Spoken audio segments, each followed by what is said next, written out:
Morning students. ನಿನ್ನೆ ನಾವು ಏನು ಕಲ್ತ್ಕೊಂಡ್ವಿ? ಜೀರ್ಣಕ್ರಿಯೆಯ ಬಗ್ಗೆ ತಿಳ್ಕೊಂಡ್ವಿ. ಪ್ರಾಣಿಗಳಲ್ಲಿ ಅಥವಾ ಮಾನವನಲ್ಲಿ ಜೀರ್ಣಕ್ರಿಯೆಯ ಬಗ್ಗೆ ನಿನ್ನೆ ತಿಳ್ಕೊಂಡ್ವಿ. ಈಗ ನಿನ್ನೆ ನಾನೇನು ಹೇಳಿದೆ, ಗ್ಲೂಕೋಸ್ ಬಂದಿರ್ತೈತೆ ನಮಗೆ ಫುಡ್ ತೊಗೊಂಡು ಡೈಜೆಸ್ಟ್ ಆದಮೇಲೆ ಗ್ಲೂಕೋಸ್ ಅದೀಗ ಹೊಡಿಬೇಕು. ಯಾವ ರೀತಿಯಾಗಿ ಹೊಡಿತೈತಿ? ವಾಯುವಿಕ ಮತ್ತು ಅವಾಯುವಿಕ ಉಸಿರಾಟದ ಮೂಲಕ ಹೊಡಿತೈತಿ. ಇವತ್ತೇನು ಮಾಡೋಣ? ಮಾನವನಲ್ಲಿ ಉಸಿರಾಟದ ಬಗ್ಗೆ ನಾವು ತಿಳಿದುಕೊಳ್ಳೋಣ.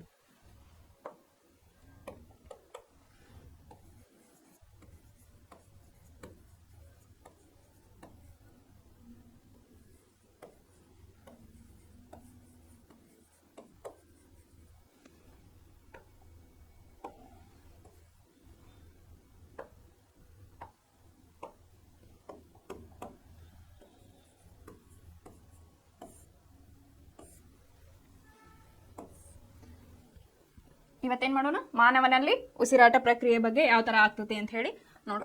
ಇಲ್ಲೇ ಹೆಂಗಾಗ್ತತಿ? ಗ್ಲೂಕೋಸ್ ಹೊಡಿಬೇಕಿಲ್ಲ. ನೆಕ್ಸ್ಟ್ ಅಂದ್ರೆ ನಮ್ಗೆ ಶಕ್ತಿಯಾಗಿ ಅದು ಕನ್ವರ್ಟ್ ಆಗ್ತತಿ. ಫಸ್ಟ್ ಅದು ಏನು ಮಾಡ್ತೈತಿ? ವಾಯುವಿಕ ಉಸಿರಾಟದ ಮೂಲಕ ಅದು ಆಗ್ತತಿ. ನಂತರ ಅದು ಅವಾಯುವಿಕ ಉಸಿರಾಟದ ಮೂಲಕ ಆಗ್ತತಿ. ಯಾವ ರೀತಿಯಾಗಿ ಅಂತ ಹೇಳಿ ನೋಡೋಣ. ಮೊದಲನೇದು ಯಾವುದು?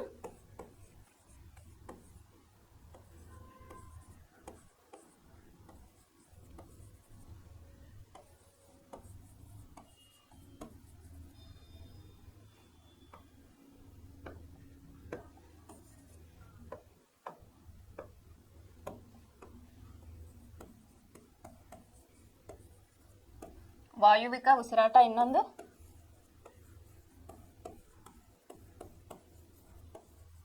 ಅವಾಯುವಿಕ ಉಸಿರಾಟ.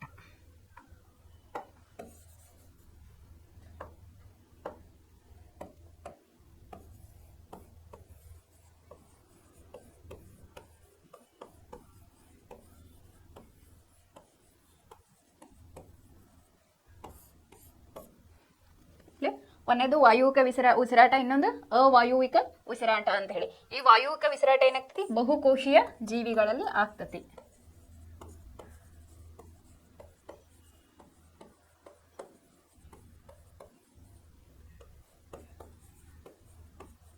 ಇಲ್ಲೇ ಏಕಕೋಶೀಯ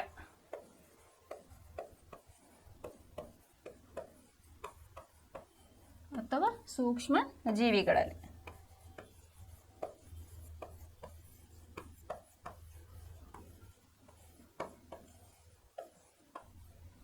ವಾಯುವಿಕ ಉಸಿರಾಟ ಎದ್ರಾಗ ಆಗ್ತತಿ ಅಂತಂದ್ರೆ ಇದು ಬಹುಕೋಶೀಯ ಜೀವಿಗಳಲ್ಲಿ, ಅಂದ್ರೆ ನಮ್ಮೊಳಗಾಯ್ತು, ಹಕ್ಕಿ ಒಳಗಾಯ್ತು, ಪ್ರಾಣಿ ಒಳಗಾಯ್ತು, ಇದು ವಾಯುವಿಕ ಉಸಿರಾಟ ಆಗ್ತತಿ. ಅವಾಯುವಿಕ ಉಸಿರಾಟ ಏನಾಗ್ತತಿ? ಏಕಕೋಶೀಯ ಜೀವಿಗಳೊಳಗ ಆಗ್ತತಿ ಅಥವಾ ಸೂಕ್ಷ್ಮ ಜೀವಿಗಳಲ್ಲಿ ಆಗ್ತತಿ. ಇನ್ ಪ್ರೆಸೆನ್ಸ್ ಆಫ್ ಆಕ್ಸಿಜನ್ ನ ಯೂಸ್ ಮಾಡ್ಕೊಂಡ್ರೆ ಅದು ವಾಯುವಿಕ ಉಸಿರಾಟ ಅಂತ ಹೇಳಿ ನಾವು ಕರಿತೀವಿ. ಇನ್ ದ ಅಬ್ಸೆನ್ಸ್ ಆಫ್ ಆಕ್ಸಿಜನ್ ಅದನ್ನ ನಾವೇನ್ ಹೇಳ್ತೀವಿ? ಆಕ್ಸಿಜನ್ ರಹಿತವಾಗಿ ನಡೆಯೋ ಕ್ರಿಯೆಯನ್ನು ನಾವೇನಂತೀವಿ? ಅವಾಯುವಿಕ ಉಸಿರಾಟ ಅಂತ ಹೇಳ್ತೀವಿ. ಈಗ ಅವಾಯುವಿಕ ಉಸಿರಾಟಕ್ಕೆ ನಾವು ಏಕಕೋಶೀಯ ಜೀವಿಗಳು ಯಾವ್ಯಾವ ಅಂತ ಹೇಳಿದ್ವಿ? ಅಮೀಬಾ, ಯುಗ್ಲಿನಾ ಮತ್ತು ಪ್ಯಾರಾಮಿಸಿಯಂ ಅಂತ ಹೇಳಿ ಕರೆದ್ವಿ. ಇನ್ನು ನೆಕ್ಸ್ಟ್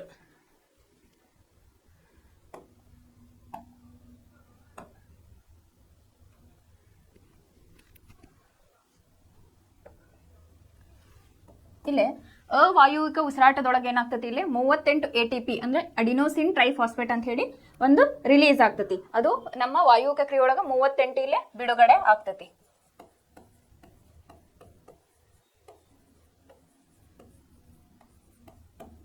ಇಲ್ಲೆಷ್ಟು?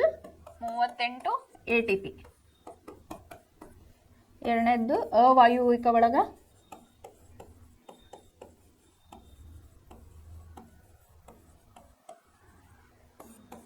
ಇಲ್ಲಿ 38 ATP ಇಲ್ಲೇ ಬರ್ತಾವು. ಇಲ್ಲೇ 2 ATP ಉತ್ಪತ್ತಿ ಆಗ್ತಾವ. ಇಲ್ಲಿ ನೀರು ಮತ್ತು ಕಾರ್ಬನ್ ಡೈಆಕ್ಸೈಡ್ ಮತ್ತು ಶಕ್ತಿ ಉತ್ಪತ್ತಿ ಆಗ್ತದೆ. ಇಲ್ಲಿ ಇಥನಾಲ್ ಮತ್ತು ಕಾರ್ಬನ್ ಡೈಆಕ್ಸೈಡ್ ಉತ್ಪತ್ತಿ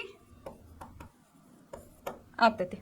ಇಲ್ಲೇ ವಾಯುವಿಕ ಉಸಿರಾಟ ಒಳಗೆ ಏನಾಗ್ತತಿ ಅಂತಂದ್ರೆ 38 ATP ಇಲ್ಲೇ ಉತ್ಪತ್ತಿ ಆಗ್ತಾವ. ಇನ್ನು ಅವಾಯುವಿಕ ಒಳಗ 2 ATP ಉತ್ಪತ್ತಿ ಆಗ್ತಾವ. ಇಲ್ಲಿ ವಾಯುವಿಕ ಉಸಿರಾಟದೊಳಗ ನೀರು ಮತ್ತು ಕಾರ್ಬನ್ ಡೈಆಕ್ಸೈಡ್ ಇಲ್ಲೇ ಉತ್ಪತ್ತಿ ಆಗ್ತತಿ ಮತ್ತು ಶಕ್ತಿ. ಆಮೇಲೆ ಅವಾಯುವಿಕ ಉಸಿರಾಟದೊಳಗೆ ಏನಾಗ್ತತಿ ಅಂತಂದ್ರೆ ಇಥನಾಲ್ ಮತ್ತು ಕಾರ್ಬನ್ ಡೈಆಕ್ಸೈಡ್ ಇಲ್ಲೇ ಉತ್ಪತ್ತಿ ಆಗ್ತತಿ ಅಂತ ಹೇಳಿ. ನಿಮ್ಗೆ ಕೇಳ್ಬೋದು ವಾಯುವಿಕ ಉಸಿರಾಟಕ್ಕೆ ಅಂದ್ರೆ ಏನು, ಅವಾಯುವಿಕ ಉಸಿರಾಟ ಅಂದ್ರೆ ಏನು? ವಾಯುವಿಕ ಉಸಿರಾಟದೊಳಗ ಪ್ರೆಸೆನ್ಸ್ ಆಫ್ ಆಕ್ಸಿಜನ್ ಅಂತ ಹೇಳಿ ನಾವು ಕರಿತೀವಿ. ಅವಾಯುವಿಕ ಉಸಿರಾಟದೊಳಗೆ ಏನಾಗ್ತತಿ? ಇಲ್ಲಿ 2 ATP ರಿಲೀಸ್ ಆಗ್ತಾವು ಮತ್ತು ಇಥನಾಲ್ ಮತ್ತು ಕಾರ್ಬನ್ ಡೈಆಕ್ಸೈಡ್ ಉತ್ಪತ್ತಿ ಆಗ್ತಾವ. ಇನ್ನು ಹುದುಗುವಿಕೆ ಅಂದ್ರೆ ಏನಂತ ಹೇಳಿ ನೋಡೋಣ.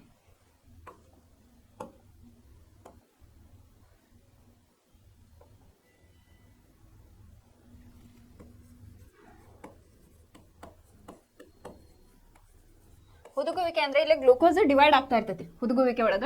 ಇಲ್ಲಿ ಏನಾರ ಗ್ಲೂಕೋಸ್ ಏನಾರ ಹೊಡಿಬೇಕಾದ್ರ in the absence of oxygen ಇತ್ತಂದ್ರ ಅದೇನಾಗ್ತತಿ ಅವಾಯುವಿಕ ಕ್ರಿಯೆ ಅಂತ ಹೇಳಿ ಆಗ್ತತಿ. ಇಲ್ಲೇ ಏನಾಗ್ತತಿ ಹುದುಗುವಿಕೆ ಮತ್ತು ಲ್ಯಾಕ್ಟಿಕ್ ಆಮ್ಲ ಅಂತ ಉತ್ಪತ್ತಿ ಆಗ್ತೈತೆ ಅವಾಯುವಿಕೆ ಒಳಗ. ಲ್ಯಾಕ್ಟಿಕ್ ಆಮ್ಲ ಈ ಕ್ರಿಯೆ ಏನೈತಲ್ಲ ಗ್ಲೂಕೋಸ್ ಏನ್ ಹೊಡಿತೈತಲ್ಲ ಆಕ್ಸಿಜನ್ ರಹಿತವಾಗಿ ಏನಾರು ನಡೀತಂದ್ರ ಅದು ಹುದುಗುವಿಕೆ ಅಂತ ಹೇಳಿ ನಾವು ಕರಿತೀವಿ. ಅದು ಇನ್ನು ಅಬ್ಸೆನ್ಸ್ ಆಫ್ ಆಕ್ಸಿಜನ್ ಆಗ್ತೈತಿ.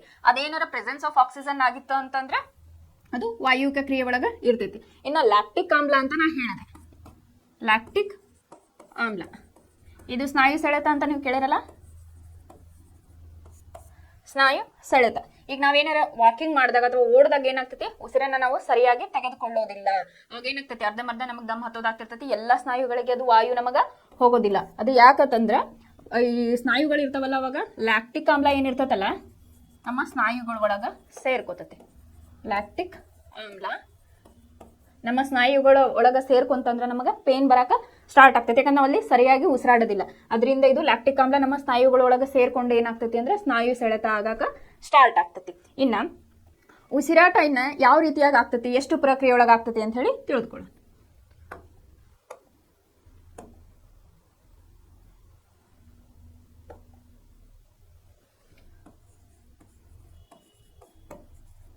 ಉಸಿರಾಟ 3 ರೀತಿಯಾಗಿ ಇಲ್ಲಿ ಆಗ್ತೈತಿ. ಒಂದು ಕೋಶ ಭಿತ್ತಿ,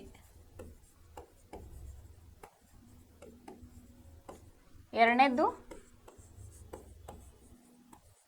ನಾಸಿಕ, ಮೂರನೇದ್ದು ಕಿವೀರು ಅಂತ ಹೇಳಿ ನಾವು ಕರಿತೀವಿ. ಈ ಉಸಿರಾಟ ಪ್ರಕ್ರಿಯೆ ಏನೈತಲ್ಲ ಒಂದೊಂದು ಜೀವಿ ಒಳಗ ಒಂದೊಂದು ತರ ಇಲ್ಲೇ ಆಗ್ತೈತಿ.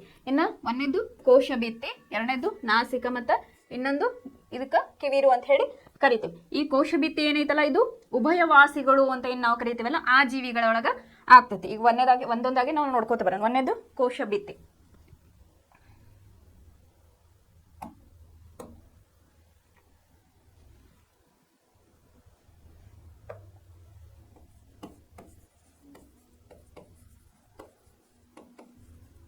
ಇದೆಲ್ಲ ಆಗ್ತೈತಿ ಉಭಯವಾಸಿಯ ಜೀವಿಗಳಲ್ಲಿ ಆಗ್ತೈತಿ.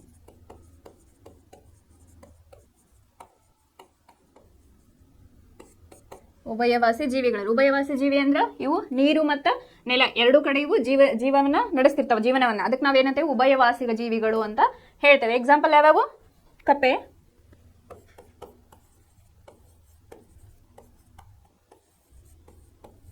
ಹಾವು ಮತ್ತು ಏಡಿ ಅಂತ ಹೇಳಿ, ಆಮೇಲೆ ಮೊಸಳೆ. ಉಭಯವಾಸಿ ಜೀವಿಗಳಂದ್ರೆ ನೀರು ಮತ್ತು ಭೂಮಿಯ ಮೇಲೆ ಎರಡು ಕಡೆ ಇವು ಜೀವನವನ್ನ ನಡೆಸ್ತಿರ್ತಾವ. ಅದಕ್ಕೆ ನಾವು ಉಭಯವಾಸಿ ಜೀವಿಗಳು ಅಂತ ಹೇಳಿ ಹೇಳ್ತೇವೆ. ಎಕ್ಸಾಂಪಲ್ ಕಪ್ಪೆ, ಹಾವು, ಏಡಿ ಮತ್ತು ಮೊಸಳೆ ಅಂತ ಹೇಳಿ. ಈಗ ಉಭಯವಾಸಿ ಜೀವಿ ಅಂದ್ರೆ ಏನಂತ ಕೇಳಿದ್ರ ಅಂತಂದ್ರೆ ಅವು ಎರಡು ಕಡೆ ವಾಸಿಸ್ತಾವ, ನೆಲವಾಸಿ ಮತ್ತೆ ಜಲವಾಸಿ ಅಂತ ಹೇಳಿ ನಾವು ಇವನ್ನ ಕರಿತೇವೆ. ಎಕ್ಸಾಂಪಲ್ ಕಪ್ಪೆ, ಹಾವು, ಏಡಿ ಮತ್ತು ಮೊಸಳೆ. ಇವನ್ನ ಅಬ್ಸರ್ವ್ ಮಾಡಿರಿ. ಕಪ್ಪೆಗೆ ಏನಾಗಿರ್ತೈತಿ ಇದು ಎರಡು ರೀತಿಯಾಗಿ ಉಸಿರಾಟ ಮಾಡ್ತೈತಿ. ಹೆಂಗಂತಂದ್ರೆ ಒಂದು ಕೋಶ ಭಿತ್ತಿಯ ಮೂಲಕ, ಇನ್ನೊಂದು ನಾಸಿಕದ ಮೂಲಕ ಇವು ಉಸಿರಾಡ್ತಾವ. ಯಾವ ರೀತಿಯಾಗಿ ಅಂತಂದ್ರೆ ಕಪ್ಪೆ ಏನಿರ್ತೈತಲ್ಲ ಅದಕ್ಕೆ ತೇವಾಂಶ ಭರಿತ ಚರ್ಮ ಇರ್ತೈತಿ. ಆ ಚರ್ಮದ ಮೂಲಕ ನೀರೊಳಗಿದ್ದಾಗ ಅದು ಉಸಿರಾಟವನ್ನ ಮಾಡ್ತೈತಿ. ಇವನ್ ಹಾವು ಕೂಡ ನಾವು ಕೆರೆ ಒಳಗ ಅಥವಾ ನೀರೊಳಗ ಹಾವುಗಳನ್ನ ನೋಡಿದ್ವಿ. ಏಡಿನೂ ಕೂಡ ನೀರೊಳಗೂ ವಾಸಿಸ್ತೈತಿ ಮತ್ತು ಭೂಮಿಯ ಮೇಲೂ ಕೂಡ ವಾಸಿಸ್ತೈತಿ. ಈ ಮೊಸಳೆನೂ ಕೂಡ ನೀರೊಳಗ ಮತ್ತು ಭೂಮಿಯ ಮೇಲೆ ವಾಸಿಸ್ತೈತಿ. ಇವು ನೀರೊಳಗಿದ್ದಾಗ ಏನ್ ಮಾಡ್ತಾವು ಕೋಶ ಭಿತ್ತಿಯ ಮೂಲಕ ಅಥವಾ ಅವು ಚರ್ಮ ತೇವಾಂಶ ಭರಿತ ಚರ್ಮ ಏನಿರ್ತೈತಲ್ಲ ಅದರ ಮೂಲಕ ಅವು ಏನ್ ಮಾಡ್ತಿರ್ತಾವ ಅಂತಂದ್ರ ಉಸಿರಾಟವನ್ನ ಮಾಡ್ತಾ ಇರ್ತಾವ. ಇನ್ನ ಜಲವಾಸಿ ಜಲವಾಸಿಗೆ ಇವ ಜಲದೊಳಗಿದ್ದಾಗ ಇವೇನ್ ಮಾಡ್ತಾವ ಅಂತಂದ್ರೆ ತಮ್ಮ ತೇವಾಂಶ ಚರ್ಮದಿಂದ ಇವು ಉಸಿರಾಟವನ್ನ ಮಾಡ್ತಾವ. ಇನ್ನ ಇವು ಭೂಮಿಗೆ ಏನ್ ಬರ್ತಾವಲ್ಲ ನೆಲಕ್ಕ, ಅವಾಗ ಏನ್ ಮಾಡ್ತಾವು ನಾಸಿಕದಿಂದ ತಮ್ಮ ಉಸಿರಾಟವನ್ನ ನಡೆಸ್ತಾವು. ಅದಕ್ಕೆ ಇವಕ್ಕೆ ಕೋಶ ಭಿತ್ತಿಯ ಮೂಲಕ ಇವು ಉಸಿರಾಡ್ತಾವು ಅಂತ ಹೇಳ್ತಾರೆ. ಇನ್ನ ಕಿವೀರುಗಳು ಅಥವಾ ಗಿಲ್ಸ್ಗಳಂತ ಕರೀತಾರೆ. ಕಿವೀರುಗಳು ಅಥವಾ ಗಿಲ್ಸ್ಗಳಿಂದ ಇದು ಯೂಸ್ವಲಿ ಯಾವ ಇರ್ತಾವ ಅಂತಂದ್ರ ಜಲಚರ,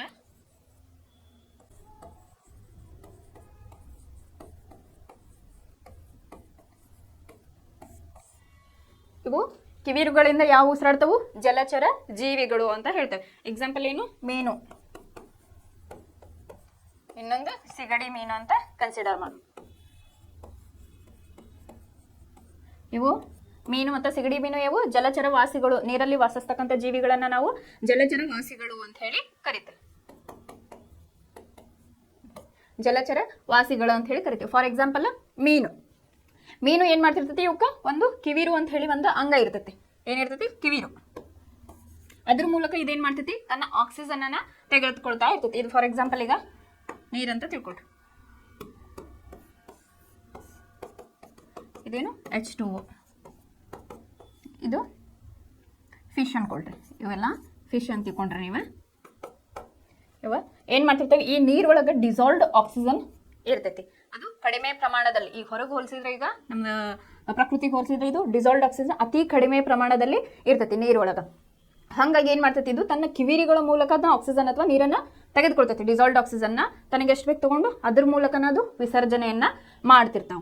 ಆಮೇಲೆ ಇವು ಮೀನು ಏನಂತಂದ್ರೆ, ಇವು ಡಿಸಾಲ್ವ್ಡ್ ಆಕ್ಸಿಜನ್ ತಗೋತಾವಲ್ಲ, ಇವು ಮನುಷ್ಯರಿಗೆ ಮತ್ತು ಮೀನುಗಳಿಗೆ, ಜಲಚರ ವಾಸಿಗಳಿಗೆ ಹೋಲಿಸಿದ್ರೆ ಮೀನುಗಳು ಏನ್ ಮಾಡ್ತಾವಂದ್ರೆ ಜಾಸ್ತಿ ಬೇಗ ಬೇಗ ಬೇಗ ಉಸಿರಾಟವನ್ನ ಮಾಡ್ತಾವ. ಒಂದು ಸೆಕೆಂಡ್ಗೆ ಏನಿಲ್ಲ ಅಂದ್ರೆ 3-4 ಸಲ ಇವು ಉಸಿರಾಟ ಮಾಡ್ತಾವೆ. ಯಾಕಂತಂದ್ರೆ ಅಲ್ಲಿ ಆಕ್ಸಿಜನ್ ಪ್ರಮಾಣನ ಕಡಿಮೆ ಇರ್ತೈತಿ, ಅಲ್ಲೇ ಡಿಸಾಲ್ವ್ಡ್ ಆಕ್ಸಿಜನ್ ಇರ್ತೈತಿ. ಅದರಿಂದ ಏನ್ ಮಾಡ್ತಾವು, ಬೇಗ ಬೇಗ ಉಸಿರಾಟವನ್ನ ಮಾಡ್ತಾವ. ಇನ್ನು ಮನುಷ್ಯರಂತ ತಗೊಂಡ್ರೆ ಏನಾಗ್ತೈತಿ, ಇಲ್ಲಿ ಅಯಾನುಗಳು ಅಥವಾ ಇಲ್ಲಿ ಏನಾಗ್ತೈತಿ, ಕಾರ್ಬನ್ ಡೈಆಕ್ಸೈಡ್ ಆಕ್ಸಿಜನ್ ವಿನಿಮಯ ಆಗ್ತಾ ಇರ್ತೈತಿ. ಅದರಿಂದ ಇದು ಸ್ಲೋ ಆಗಿ ನಮ್ಮ ದೇಹದಲ್ಲಿ ಆಗ್ತಾ ಇರ್ತೈತಿ. ಇದು ನಾವು ಒಂದು ಅಂದಾಜು ಹೇಳ್ಬೇಕಂದ್ರೆ ಒಂದು 12-15 ಸಲ ನಾವು 1 ನಿಮಿಷಕ್ಕೆ ಉಸಿರಾಟವನ್ನ ಮಾಡ್ತೇವೆ.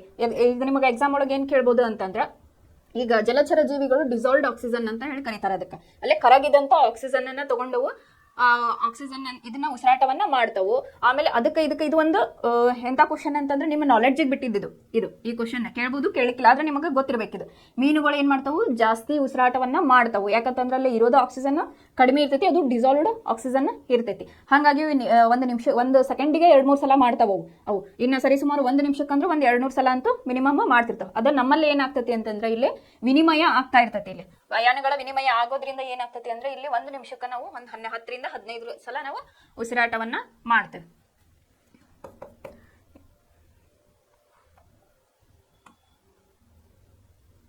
ಆಮೇಲೆ ಈ ಕಿವಿರುಗಳು ಏನಿರ್ತಾವಲ್ಲ, ಒಂದು ವಿಶೇಷವಾದ ಸ್ನಾಯುಗಳನ್ನ ಹೊಂದಿರ್ತಾವ. ಅದ್ರ ಮೂಲಕ ಅವನ್ನ ಡಿಸಾಲ್ವ್ಡ್ ಆಕ್ಸಿಜನ್ ತಗೋತಿರ್ತಾವು. ಮತ್ತೆ ಅದ್ರ ಮೂಲಕ ನಾವು ಹೊರಗಡೆ ಏನು ಉಸಿರಾಟ ಕ್ರಿಯೆಯನ್ನ ತಗೊಳ್ಳೋದು, ಹೊರಗೆ ಬಿಡೋದು ಏನ್ ಮಾಡ್ತಾವಲ್ಲ, ಅದ್ರ ಮೂಲಕನ ಕಿವಿರುಗಳ ಮೂಲಕನ ಮಾಡ್ತಿರ್ತಾವ. ಇವು ಜಲಚರ ಜೀವಿಗಳಲ್ಲಿ ಆಗುವಂತಹ ಒಂದು ಉಸಿರಾಟ ಕ್ರಿಯೆ. ಇನ್ನು ಯಾವ್ಯಾವ ಜೀವಿ ಯಾವ ಒಂದು ಉಸಿರಾಟದ ಅಂಗದ ಮೂಲಕ ಇಲ್ಲೇ ಉಸಿರಾಟ ಮಾಡ್ತತಿ ಅಂತ ಹೇಳಿ ನೋಡೋಣ. ಫಸ್ಟ್ ನಾ ಟ್ಯಾಬ್ಲರ್ ಕಾಲಮ್ ಹಾಕೋತೀನಿ.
ಇಲ್ಲಿ ನೋಡ್ರಿ, ಪ್ರಾಣಿಗಳಲ್ಲಿ ಉಸಿರಾಟ ಅಂತ ನಾ ಹೇಳಿದೆ. ಯಾವ್ಯಾವ ಪ್ರಾಣಿಗಳಲ್ಲಿ ಉಸಿರಾಟದ ಅಂಗ ಏನಿರ್ತೈತಿ ಅಂತ ಹೇಳಿ ಇಲ್ಲಿ ತಿಳ್ಕೊಂಡು, ಫಸ್ಟ್ ಏಕಕೋಶೀಯ ಜೀವಿಗಳು ಅಂತ ನಾ ಹೇಳಿದೆ. ಯಾವ್ಯಾವು? ಅಮೀಬಾ ಮತ್ತು ಪ್ಲನೇರಿಯಾ. ಅವು ಏನ್ ಮಾಡ್ತಾವು? ಕೋಶ ಭಿತ್ತಿಯ ಮೂಲಕ ಅವು ತಮ್ಮ ಉಸಿರಾಟ ಕ್ರಿಯೆಯನ್ನ ಮಾಡ್ತಾವ. ಇನ್ನ ಎರಡನೇದ್ದು ಎರೆಹುಳು ಅಥವಾ ಲೀಚ್. ಎರೆಹುಳು, ಇನ್ನೊಂದು ಲೀಚ್ ಅಥವಾ ಜಿಗಣೆ ಅಂತ ನಾವು ಕರಿತೀವಿ. ಜಿಗಣೆ ನೋಡಿರಲ್ಲ, ತೇವಾಂಶ ಎಲ್ಲಿ ಇರ್ತೈತಲ್ಲ ಅಲ್ಲೇ ಇರ್ತೈತದು. ಇಲ್ಲೇ ದಾಂಡೇಲಿ ಸೈಡ್ ಹಿಂಗೆಲ್ಲ ಹೋದಾಗ ಏನಾಗಿರ್ತೈತಿ ಅಂತಂದ್ರೆ, ಮಳೆ ಬಂತಂದ್ರೆ ಸಾಕವು ಬರ್ತಾವ. ಬಂದ್ ಏನ್ ಮಾಡ್ತಾವು? ಕಾಲನ್ನ ಅಥವಾ ಅದಕ್ಕೆ ಬ್ಲಡ್ ಬೇಕು. ಬ್ಲಡ್ ಬೇಕಂದಾಗ ಏನ್ ಮಾಡ್ತೈತಿ? ಮನುಷ್ಯರ ಕಾಲುಗಳನ್ನ ಅಥವಾ ಅಲ್ಲೆಲ್ಲಿ ಚರ್ಮ ಸಿಗ್ತದಲ್ಲ ಅದು ಬ್ಲಡ್ ಅನ್ನ ಸಕ್ ಮಾಡ್ತೈತಿ. ಸಕ್ ಮಾಡೋದಂದ್ರೆ ಏನು? ತನಗೆ ಎಷ್ಟು ಬೇಕಲ್ಲ ತನಗೆ ತಗೊಳ್ಳೋ ಮಟ್ಟ ಅದು ಬಿಡೋದಿಲ್ಲ. ನೀವು ಎಷ್ಟು ಜಗ್ತಿರಲ್ಲ ಅಲ್ಲಿವರೆಗೂ ಅದು ದೊಡ್ಡದಾಗ್ತಾನೆ ಇರ್ತೈತಿ. ಅದು ಲೀಚ್ದು ಒಂದು ಗುಣ. ಅದನ್ನ ಔಷಧಿ ಗುಣವಾಗಿನೂ ಕೆಲವೊಂದ್ ಕಡೆ ಯೂಸ್ ಮಾಡ್ತಾರೆ. ಟಾಕ್ಸಿನ್ಸ್ ನ ಹೊರಗೆ ಹಾಕಕ್ಕ ಅದನ್ನ ಲೀಚನ್ನ ಯೂಸ್ ಮಾಡ್ತಾರೆ. ಇನ್ನು ಎರೆಹುಳು ಗೊತ್ತೈತಿ, ರೈತನ ಮಿತ್ರ ಅಂತ ಹೇಳಿ ನಿಮಗ. ಇದಕ್ಕೇನಾಗಿರ್ತೈತಿ? ತೇವಪೂರಿತ ಚರ್ಮ ಅಂತ ಹೇಳಿ ನಾವು ಕರಿತೇವೆ. ಅದು ಮಣ್ಣೊಳಗಿರ್ತೈತಿ, ಹೊರಗಿರೋದಿಲ್ಲ. ಅಲ್ಲಿ ಮಣ್ಣೊಳಗೆ ಹೆಂಗ್ ಅದು ಆಕ್ಸಿಜನ್ ತಗೋತೈತಪ್ಪ ಅಂತಂದ್ರೆ, ಮಣ್ಣು ಹೆಂಗಿರ್ತೈತಿ? ಉದುರು ಇರ್ತೈತಿ. ಅದ್ರೊಳಗೆ ಏನಾಗ್ತೈತಿ ಅಂದ್ರೆ, ಈಗ ನೀರೊಳಗೆ ಹೆಂಗ್ ಡಿಸಾಲ್ವ್ಡ್ ಆಕ್ಸಿಜನ್ ಇರ್ತೈತಲ್ಲ, ಅಲ್ಲೇ ಕರಗಿದ ಒಂದು ಆಕ್ಸಿಜನ್ ಇರ್ತೈತಲ್ಲ, ಅದೇ ರೀತಿ ಮರಳೊಳಗೂ ಕೂಡ ಕರಗಿದ ಆಕ್ಸಿಜನ್ ಇರ್ತೈತಿ. ಅದ್ರ ಮೂಲಕವೂ ಉಸಿರಾಟ ಕ್ರಿಯೆಯನ್ನ ಮಾಡ್ತಾವ. ಉಸಿರಾಟದ ಅಂಗ ಯಾವ್ದಾದ್ರದ್ದು? ತೇವಪೂರಿತ ಚರ್ಮ ಅಂತ ಹೇಳಿ ಕರೀತಾವ. ಇನ್ನು ನೆಕ್ಸ್ಟ್ ಹೇಳಿದೆ ನಾ, ಜಲವಾಸಿಗಳು ಅಂತ ಹೇಳಿದೆ. ಅವು ಏನ್ ಮಾಡ್ತಾವು? ಕಿವಿರುಗಳ ಮೂಲಕ ಅವು ಉಸಿರಾಟವನ್ನ ಮಾಡ್ತಾವು. ಯಾವ್ದಾವ್ದು? ಮೀನು. ಜಲಚರವಾಸಿ ಅಂತಂದ್ರೆ ಎಲ್ಲ ಬಂದ್ವು, ನೀರೊಳಗೆ ಯಾವ ವಾಸಿಸ್ತಾವಲ್ಲ ಅವು. ಮೀನು, ಸಿಗಡಿ ಮೀನು ಮತ್ತು ಕಪ್ಪೆ. ಇವು ಹೆಂಗ್ ಮಾಡ್ತಿರ್ತಾವ ಅಂದ್ರೆ, ಕಪ್ಪೆ ನಿಮಗ ಹೇಳಿದೆ ಉಭಯವಾಸಿ ಅಥವಾ ಉಭಯವಾಸಿ ಅಂತ ನಾ ಹೇಳಿದೆ. ಇವು ಏನ್ ಮಾಡ್ತಾವ? ನೀರೊಳಗ ಇದು ಕಪ್ಪೆ ಇದಕ್ಕೆ ಮಾಡತ್ತ ನಿಮ್ಗೆ ಉಭಯವಾಸಿ ಒಳಗ ನಾನು ಹೇಳಿ.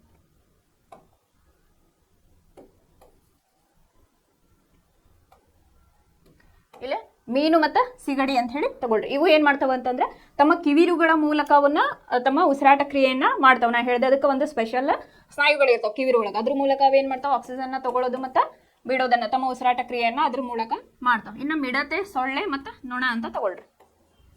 ಮಿಡತೆ, ಸೊಳ್ಳೆ, ನೊಣ ಎದ್ರ ಮೂಲಕ ಮಾಡ್ತಾವಪ್ಪ ಅಂದ್ರೆ ಸ್ಪೈರಾಕಲ್ಸ್ ಅಂತ ಹೇಳಿ ಇರ್ತಾವ. ಆಮೇಲೆ ಗಾಳಿಯ ಚೀಲಗಳು, ಇದ್ರ ಸಹಾಯದಿಂದ ಅವು ಉಸಿರಾಟವನ್ನ ಮಾಡ್ತಿರ್ತಾವ. ಇನ್ನು ನೆಕ್ಸ್ಟ್ ನಾವು ಮನುಷ್ಯ ಮತ್ತು ಹಕ್ಕಿ, ಇವಕ್ಕ ವಾರ್ಮ್ ಬ್ಲಡೆಡ್ ಎನಿಮಲ್ಸ್ ಅಂತಲೂ ಕರಿತೇವೆ. ಇದಕ್ಕೆ ಬಿಸಿ ರಕ್ತ ಅಂತ ಹೇಳ್ತಾವಲ್ಲ, ಇವು ಜಲಚರವಾಸಿಗಳೇನದಾವಲ್ಲ ಕೋಲ್ಡ್ ಬ್ಲಡೆಡ್ ಎನಿಮಲ್ ಅಂತ ಹೇಳಿ ನಾವು ಕರಿತೇವೆ. ಇವು ವಾರ್ಮ್ ಬ್ಲಡೆಡ್ ಎನಿಮಲ್ಸ್ ಅಂತ ಕರಿತೇವೆ. ಇಲ್ಲಿ ಮಾನವ ಮತ್ತು ಹಕ್ಕಿಗಳನ್ನ ನಾವಿಲ್ಲೇ ತಗೋತೀವಿ. ಇದು ಏನ್ ಮಾಡ್ತೇವೆ? ನಾವು ಎದರಿಂದ ಉಸಿರಾಡ್ತೇವೆ? ಶ್ವಾಸಕಾಂಗದಿಂದ. ಮೂಗಿಂದ ಹೌದು, ಬಟ್ ಇಲ್ಲಿ ನಾವೇನಂದ್ವಿ? ಉಸಿರಾಟದ ಅಂಗ ಅಂತ ಹೇಳಿವಿ. ಹಾಗಾಗಿ ಇದು ಶ್ವಾಸಕಾಂಗ ಅಂತ ಹೇಳಿ ಬರ್ತದೆ. ಈಗ ನೋಡ್ರಿ, ಫಸ್ಟ್ ಜೀವಿ ಮತ್ತು ಉಸಿರಾಟದ ಅಂಗ. ಏಕಕೋಶೀಯ ಜೀವಿಗಳು ಅಮೀಬಾ ಮತ್ತು ಪ್ಲನೇರಿಯಾ ಕೋಶ ಭಿತ್ತಿಯಿಂದ ತಮ್ಮ ಉಸಿರಾಟದ ಅಂಗವನ್ನ ಹೊಂದವು. ಎರೆಹುಳು ಮತ್ತು ಜಿಗಣಿಗಳು, ಲೀಚ್ ಅಂತ ಕರಿತಾವಲ್ಲ, ಅವು ತೇವಪೂರಿತ ಚರ್ಮದಿಂದ. ಇನ್ನ ಮೀನು, ಜಲಚರವಾಸಿಗಳು ಏನ್ ಮಾಡ್ತಾವ? ತಮ್ಮ ಕಿವಿರುಗಳಿಂದ ಉಸಿರಾಟವನ್ನ ಮಾಡ್ತಾವ. ಅಂದ್ರೆ ಅದು ಉಸಿರಾಟದ ಅಂಗ ಯಾವುದು? ಕಿವಿರು. ಮಿಡತೆ, ಸೊಳ್ಳೆ, ನೊಣ ಏನದವಲ್ಲ ಅವಕ್ಕೆ ಸ್ಪೈರಾಕಲ್ಸ್ ಅಂತ ಹೇಳಿ ಕರೀತಾರ. ಇನ್ನೊಂದು ಗಾಳಿಯ ಚೀಲಗಳು ಅಂತ ಹೇಳಿ ನಾವು ಕರಿತೀವಿ.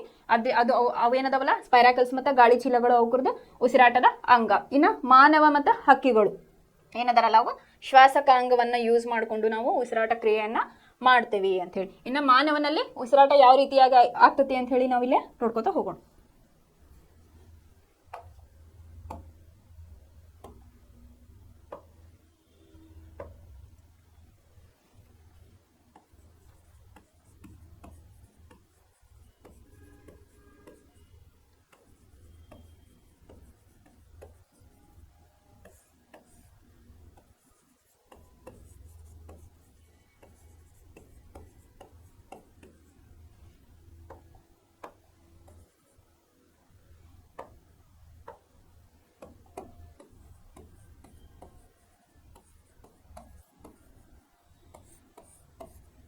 ಇಲ್ಲಿ ಮಾನವನ ಶ್ವಾಸಕಾಂಗ ಅಂತ ಹೇಳ್ಕೊತೀವಿ. ಮಾನವನಲ್ಲಿ ಶ್ವಾಸಕಾಂಗ ವ್ಯೂಹ ಅಂತ ಹೇಳಿ ಕರಿತೀವಿ. ಈಗ ನಾವು ಎದರಿಂದ ಉಸಿರಾಡ್ತೀವಿ? ನಮ್ಮ ಲಂಗ್ಸ್ ಇಂದ ಉಸಿರಾಟವನ್ನ ಮಾಡ್ತೇವೆ. ಅದು ಯಾವ ರೀತಿಯಾಗಿ ಅಂತ ಹೇಳಿ ನಾವು ನೋಡ್ರಿ.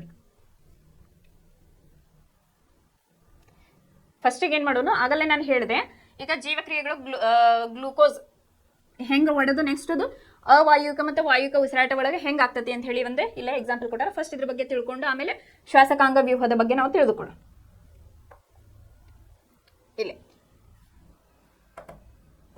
ಇಲ್ಲೇ ಗ್ಲೂಕೋಸ್, ಈಗ ನಾವು ಫುಡ್ ತಗೊಂಡ್ವಿ. ಫುಡ್ ತಗೊಂಡಾದ್ಮೇಲೆ ಏನಾಯ್ತದು? ಎನರ್ಜಿಯಾಗಿ ಕನ್ವರ್ಟ್ ಆಯ್ತು. ನಾನು ಹೇಳಿದೆ ನಿಮಗೆ ನಿನ್ನೆ, ಈಗ ಕೊಬ್ಬು ಏನಿರ್ತೈತಲ್ಲ ಅದು ಗ್ಲಿಸರಾಲ್ ಆಯ್ತು. ಆಮೇಲೆ ಏನಾಯ್ತು?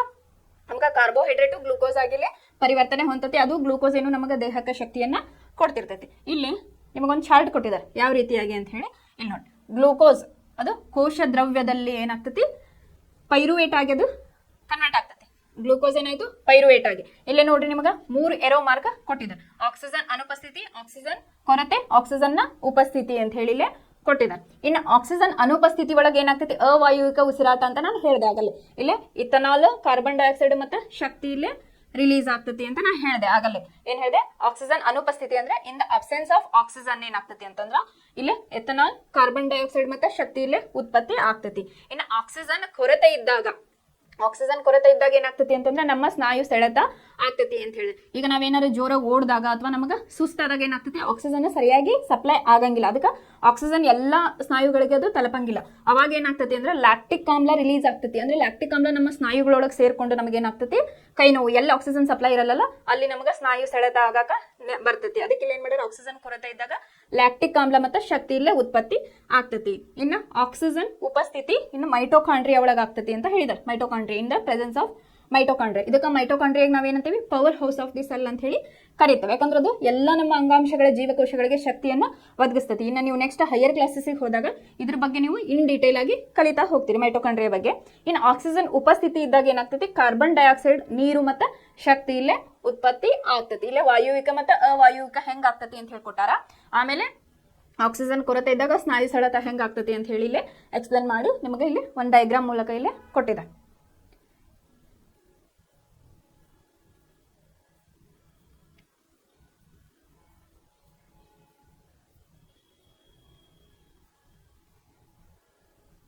ಇಲ್ಲಿ ಫಸ್ಟ್ ನೀವು ಮಾನವನಲ್ಲಿ ಶ್ವಾಸಕಾಂಗ ವ್ಯೂಹ ಹೆಂಗಿರ್ತೈತಿ ಫಸ್ಟ್ ಅದ್ರ ಪಾರ್ಟ್ಸ್ ಅನ್ನ ತಿಳ್ಕೊಳ್ಳಿ. ಫಸ್ಟ್ ಮೂಗಿನ ದ್ವಾರ, ಇಲ್ಲೇ ಮೂಗಿನ ದ್ವಾರ, ಬಾಯಿಯ ಕುಹರ ಓಪನಿಂಗ್, ಆಮೇಲೆ ಇಲ್ಲೇ ಧ್ವನಿ ಪೆಟ್ಟಿಗೆ, ಇದು ಧ್ವನಿ ಪೆಟ್ಟಿಗೆ, ಇದು ಗಂಟಲು ಕುಳಿ ಅಂತ ಹೇಳಿ ಕರೀತಾರ. ಆಮೇಲೆ ಇದು ಶ್ವಾಸನಾಳ, ಇದು ಮೃದ್ವಸ್ಥಿಯ ಉಂಗುರಗಳು ಅಂತ ಹೇಳಿ. ಇವನ್ನ ಒಂದೊಂದಾಗಿ ನಾನು ಎಕ್ಸ್ಪ್ಲೇನ್ ಮಾಡ್ತೇನೆ ಏನ್ ಮಾಡ್ತಾವ ಅಂತ ಹೇಳಿ. ಇದು ಶ್ವಾಸಕೋಶ, ಇವೇನದವಲ್ಲ ಶ್ವಾಸ ನಳಿಕೆಗಳು ಅಂತ ಹೇಳಿ ಕೊಟ್ಟಿದ್ದಾರೆ ಇಲ್ಲೇ.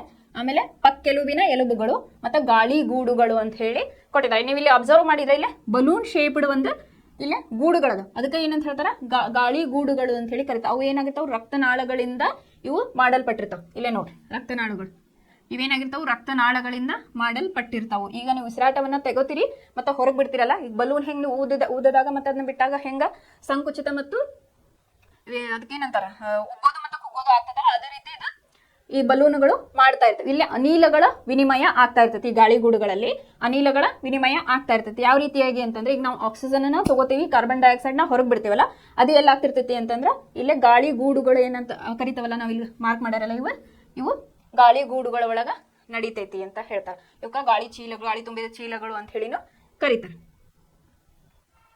ಇಲ್ಲೇ ಫಸ್ಟ್ ನೋಡೋಣ. ಫಸ್ಟ್ ನಮ್ದು ಉಸಿರಾಟ ಕ್ರಿಯೆ ಹೆಂಗಾಗ್ತತಿ ಅಂತಂದ್ರ ಮೂಗಿನ ಮೂಲಕ ಉಸಿರಾಟ ಹೋಗ್ತತಿ. ಏನಾಗ್ತತಿ ಫಸ್ಟ್ ಮೂಗೊಳಗೆ ಉಸಿರಾಟ. ಈಗ ನೀವು ಆಕ್ಸಿಜನ್ ನ ತಗೋತೀರಿ, ಹೊರಗೆ ಹೋದಾಗ ಗಾಳಿನ, ಅದೆಲ್ಲ ಶುದ್ಧವಾಗಿರೋದಿಲ್ಲ ಗಾಳಿ. ಅವಾಗ ಏನ್ ಮಾಡ್ತತಿ ಅಂದ್ರೆ ಮೂಗೊಳಗೆ ಏನಿರ್ತಾವು ರೋಮಗಳು ಇರ್ತಾವು,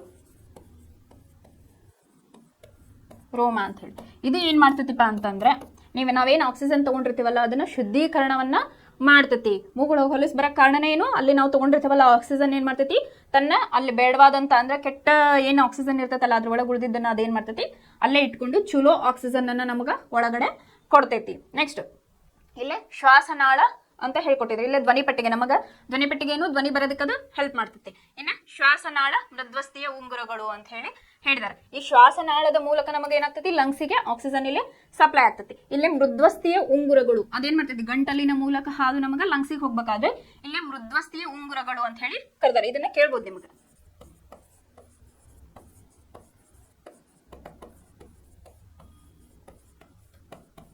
ಮೃದ್ವಸ್ಥಿಯ ಉಂಗುರ ಅಂತಂದ್ರೆ ಇವು ಉಂಗುರದ ಶೇಪ್ ಅಲ್ಲಿ ಏನಾಗಿರ್ತಾವ ನಮ್ಮ ಗಂಟ್ಲದೊಳಗ ಅವು ಫಾರ್ಮ್ ಆಗಿರ್ತಾವ. ಅವು ಏನ್ ಮಾಡ್ತಾವ ಈಗ ಆಕ್ಸಿಜನ್ ತಗೊಂಡಾಗ ಇವು ಗಾಳಿ ಚೀಲಗಳು ಕುಗ್ಗದಂತೆ ಅವು ಈಗ ನಾವು ಆಕ್ಸಿಜನ್ ತಗೊಂಡ್ವಿ ಅಂತಂದ್ರೆ ಅವು ಬಿಳಂಗಿಲ್ಲ, ಅದು ಗಟ್ಟಿಯಾದ ಒಂದು ರಚನೆಗಳು ಇರ್ತಾವ. ಅದು ಏನ್ ಮಾಡ್ತೈತಿ ಗಾಳಿ ಚೀಲಗಳು ಕುಗ್ಗದಂತೆ ನಮ್ಮನ್ನ ಕಾಪಾಡ್ತಾವ. ಆಮೇಲೆ ಏನಾಗ್ತೈತಿ ಗಾಳಿ ಚೀಲದೊಳಗೆ ಆಕ್ಸಿಜನ್ ಹೋಗಿ ನಮ್ಮ RBC ಸೆಲ್ಸಿಗೆ ಕೊಡ್ತೈತೆ ಅದು ಆಕ್ಸಿಜನ್. RBC ಅಂದ್ರೇನು ರೆಡ್ ಬ್ಲಡ್ ಸೆಲ್ಸ್ ಅಂತ ಹೇಳಿ ನಾವಿಲ್ಲ ಕರಿತೇವೆ.